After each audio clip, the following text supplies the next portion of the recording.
Hello friends. आइए आज हम जानते हैं दर्शन शास्त्र के सिलेबस के बारे में। दर्शन शास्त्र के लेक्चर में यह हमारा दूसरा वीडियो है। पहले वीडियो में हम देखे कि दर्शन शास्त्र की क्या रणनीति होना चाहिए और हमको कैसे पढ़ाई करना है। आइए अब हम जानते हैं कि राज्य सेवा मुख्य परीक्षा में दर्शन शास्त्र के सिलेबस में मुख्य भाग क्या क्या हैं। जैसे कि हम जानते हैं कि मुख्यतः दर्शन शास्त्र का जो विषय है उसको दो भागों में विभाजित किया गया है ना। कौन कौन से दो भाग हैं? भारतीय दर्शन और पश्चिमी दर्शन। वैसे तो ये मुख्यतः दो भागों में विभाजित है, किंतु इसके अतिरिक्त अगर हम देखें तो इसका और विभाजन किया जा सकता है। तो दर्शन शास्त्र में मुख्यतः 5 भाग हैं। पहला भाग देखें तो दर्शन का प्रारंभिक ज्ञान, फिर भारतीय दर्शन, फिर भारतीय विचारक, पाश्चात्य दर्शन और नैतिक दर्शन। ऐसे 5 भाग में विभाजित करके पढ़ने से हमको आसानी होगा सिलेबस को कवर करने में और अपने सिलेबस को समझने में। बात करें दर्शन शास्त्र के प्रारंभिक अध्ययन के संबंध में, तो इसमें मुख्यतः 4 पॉइंट ही हमको देखना रहता है। जैसे कि दर्शन का स्वरूप पहला पॉइंट है, तो इसमें हमको मुख्यतः पढ़ना पड़ता है कि दर्शन जो विषय है उसका स्वरूप किस प्रकार का है। संश्लेषणात्मक है, विश्लेषणात्मक है, सैद्धांतिक है, व्यवहारिक है, इसका अध्ययन करते हैं। फिर दर्शन की प्रकृति का अध्ययन करते हैं कि दर्शन विज्ञान है कि कला है, इस संबंध में इसका अध्ययन करते हैं। तीसरे नंबर पर आता है धर्म एवं संस्कृति का दर्शन से संबंध। ये इस टॉपिक से 2025 के मेंस में क्वेश्चन आ चुका है। धर्म एवं संस्कृति से संबंध क्वेश्चन पूछा था कि दर्शन शास्त्र का धर्म से क्या संबंध है। तो ये जो टॉपिक है वो हमारे लिए इम्पोर्टेंट है, इसको स्किप नहीं करना है। इसके अलावा भारतीय एवं पाश्चात्य दर्शन में प्रमुख अंतर आते हैं। दर्शन में अंतर अगर देखें तो दोनों दर्शन की उत्पत्ति कैसे हुई है, इहलोक परलोक के संबंध में, धर्म के संबंध में और इनके जो सिद्धांत हैं उनके संबंध में प्रमुख अंतर का हम अध्ययन करते हैं।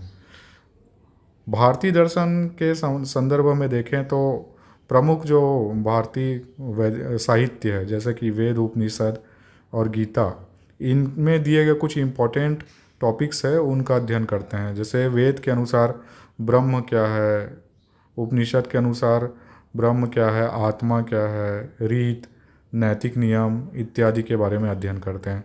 गीता दर्शन में देखेंगे तो स्थित प्रज्ञ की अवधारणा कि सभी परिस्थिति में हमको सम बने रहना है, ये है स्थित प्रज्ञ की अवधारणा। स्वधर्म, चारों जो वर्ण हैं उनका क्या क्या कर्तव्य हैं इसके बारे में हम अध्ययन करते हैं। कर्म योग, जैसे 3 प्रकार का योग श्रीमद् भगवद गीता में बताया गया है, कर्म योग, भक्ति योग, ज्ञान योग। तो हमको केवल कर्म योग का अध्ययन करना है। इसके अलावा भारतीय दर्शन में अन्य जो टॉपिक है जो जहाँ से हमारा मुख्य सिलेबस स्टार्ट होता है, तो भारतीय दर्शन को मुख्यतः 2 भागों में विभाजित किया जा सकता है। एक तो नास्तिक भारतीय दर्शन और दूसरा आस्तिक। नास्तिक इसलिए जो वेदों को नहीं मानता, जो ईश्वर को नहीं मानता, वो नास्तिक है। जिनका वेदों में विश्वास रहता है, ईश्वर में विश्वास रहता है, वो आस्तिक संप्रदाय कहलाते हैं। नास्तिक में मुख्यतः हमको 3 ही जो दर्शन है उनका अध्ययन करना है। पहले चारवाक हो गए। चारवाक के अंतर्गत ज्ञान मीमांसा उनकी, तत्व मीमांसा क्या है, सुखवाद जैसे यावत जीवेत सुखम जीवेत ऋणम कृत्वा घृतम पीवेत, इसका विस्तृत अध्ययन करना है। जैन दर्शन में जीव की अवधारणा क्या है, अनेकांतवाद, स्यादवाद, पंच महाव्रत इत्यादि का अध्ययन करना है। बौद्ध दर्शन में उसी प्रकार देखें तो बौद्ध के जो 4 आर्य सत्य हैं उसके आधार पे हमको अध्ययन करना है। जैसे प्रत्युत समुत्पाद, ये द्वितीय आर्य सत्य है। फिर अष्टांगिक मार्ग, अनात्मवाद, क्षणिकवाद। बौद्ध दर्शन और जैन दर्शन CGPSC के फेवरेट टॉपिक हैं।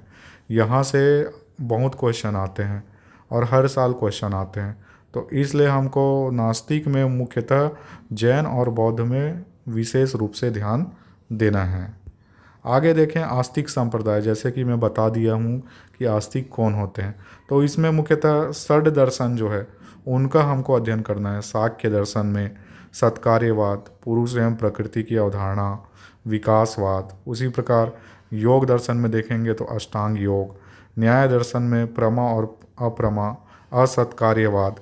वैशेषिक दर्शन में परमाणुवाद। मीमांसा में धर्म और अपूर्व का सिद्धांत। अद्वैत वेदांत, अद्वैत वेदांत अर्थात शंकराचार्य जी का ब्रह्म का अवधारणा, माया, जगत, मोक्ष इत्यादि का अध्ययन करना है। भारतीय दर्शन में मुख्यतः जो क्वेश्चन आते हैं इन्हीं 6 टॉपिक्स से आते हैं, और ये 6 टॉपिक्स आसान है हमारे लिए, समझना आसान है एज़ कम्पेयर टू पाश्चात्य दर्शन। ठीक है, आगे देखते हैं अब भारतीय विचारक।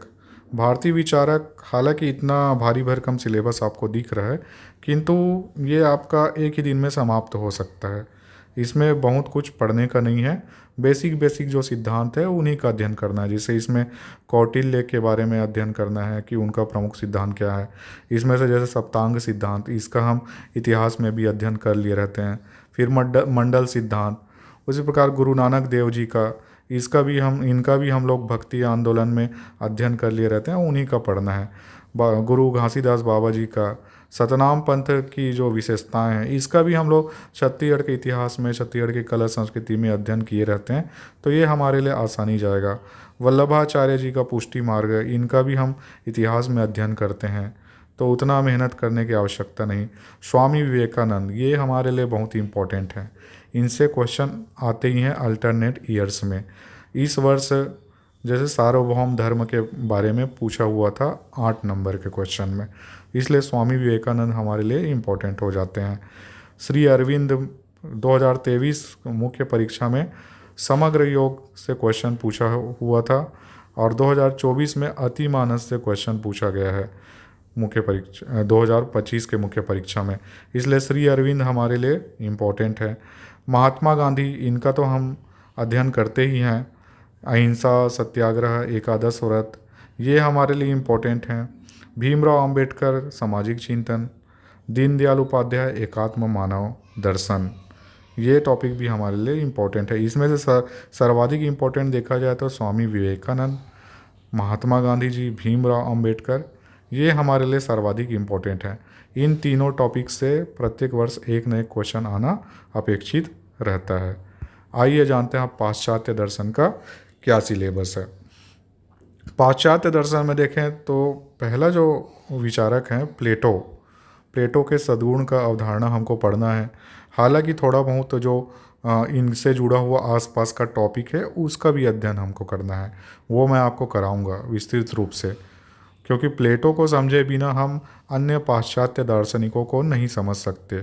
पाश्चात्य दर्शन का विकास जो है एक श्रेणी के रूप में हुआ है। प्लेटो जैसे डेवलप हुए तो उसके बाद फिर अरस्तु उनका आलोचना करते हैं, उनके सिद्धांतों का। उसके बाद फिर डेकार्ट आते हैं, डेकार्ट के बाद फिर Spinoza, Leibniz, lock, Berkeley, Hume, ऐसे करके एक श्रेणी में है। तो इसको हमको सीरीज़ में पढ़ना पड़ेगा, तभी हमको समझ में आएगा, क्योंकि एक दर्शन की आलोचना से नया दर्शन का प्रादुर्भाव हुआ है, इसलिए इसको सीरीज़ में पढ़ना है। और इनके आसपास का जो टॉपिक है उसको भी पढ़ना है। जैसे कि CGPSC मेंस में पूछा हुआ था कि मन शरीर द्वैतवाद क्या है।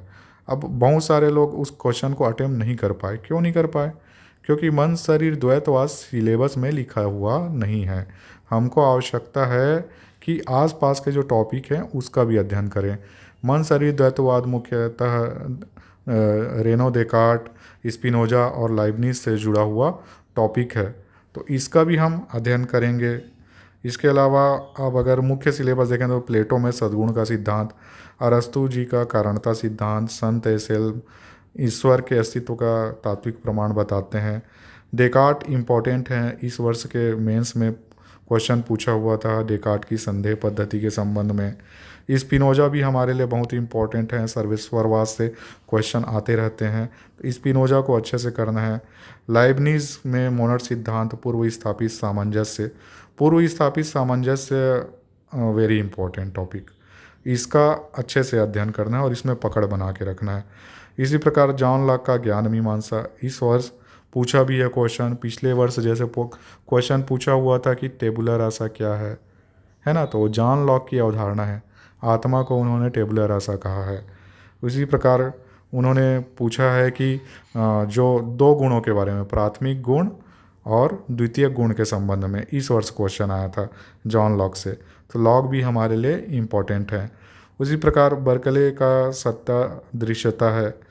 ह्यूम का संशयवाद, ह्यूम जो है उनका संशयवाद को हम दो कैटेगरी में पढ़ेंगे, एक तो विनम्र संशयवाद और दूसरा उग्र संशयवाद। ह्यूम भी हमारे लिए इसलिए इम्पोर्टेंट है। अगला अगर हम टॉपिक देखें तो कांट का समालोचनावाद। कांट का समालोचनावाद सिलेबस में डिफाइन कर दिया गया है, लेकिन क्वेश्चन इसके अंदर के टॉपिक से पूछा जा रहा है। जैसे इस वर्ष 8 नंबर के क्वेश्चन में पूछा कि कांट के देश काल की अवधारणा क्या है, तो हमको उसके आसपास का टॉपिक का भी अध्ययन करना आवश्यक है और उसको मैं आपको अच्छे से कराऊंगा, उसका विस्तृत नोट्स भी आपको अवेलेबल कराऊंगा। अब बात करते हैं अगले दार्शनिक का, तो हेगल का द्वंद्वात्मक भौतिकवाद, प्रत्ययवाद, ठीक है, ब्रेडले का प्रत्ययवाद, मूर वस्तुवाद, जॉन डीवी व्यवहारवाद, सार्त्र अस्तित्ववाद। ये लास्ट के जो दार्शनिक हैं ब्रेडले से लेके सार्त्र तक, ये बहुत आसानी से समझ में आ जाएंगे और बहुत छोटा छोटा इसका अध्ययन सामग्री है, तो ये बहुत जल्दी ख़त्म हो जाएंगे, शॉर्ट टाइम में ख़त्म हो जाएंगे। ठीक है, आगे देखते हैं लास्ट टॉपिक में नैतिक दर्शन। नैतिक दर्शन अर्थात हमारे जो मोरल वैल्यूज़ हैं कि एक प्रशासनिक अधिकारी को कैसा होना चाहिए, और जब नैतिक मूल्यों का आपस में टकराव होता है तो प्रशासनिक अधिकारी किस प्रकार निर्णय ले, और सिविल सेवा में आचरण संहिता क्या होना चाहिए, इन सब का अध्ययन है। ये सिलेबस में इसलिए डाला गया है ताकि हम प्रशासन में नियम कानूनों का अच्छे से क्रियान्वयन करते हुए नैतिक मूल्यों से सामंजस्य स्थापित कर सकें। तो इसमें मुख्यतः हमको अध्ययन करना है नैतिक मूल्य, सत्यनिष्ठा, भ्रष्टाचार के बारे में, लोक सेवा में नैतिकता, विसल ब्लोअर की अवधारणा, नैतिक दुविधाएं एवं समाधान, है ना। तो ये टॉपिक्स जो है उतने क्वेश्चन नहीं आते, एक दो क्वेश्चन आते हैं, लेकिन हमारे कार्य करने की शैली को ये टॉपिक प्रभावित करते हैं, इसलिए ये भी हमारे लिए इम्पोर्टेंट है। इससे इंटरव्यू में क्वेश्चन अपेक्षित रहते हैं, है ना। तो इस प्रकार दर्शन शास्त्र में मुख्यतः 5 जो विभाजन है वो हम देख सकते हैं और उसका अध्ययन करेंगे। ठीक है, धन्यवाद आप सभी का वीडियो को देखने के लिए। चैनल को सब्सक्राइब कीजिए, लाइक कीजिए और दर्शन शास्त्र के नए वीडियोस से अपडेटेड रहने के लिए कमेंट सेक्शन में कमेंट कीजिए और इस चैनल पे जुड़े रहिए। धन्यवाद।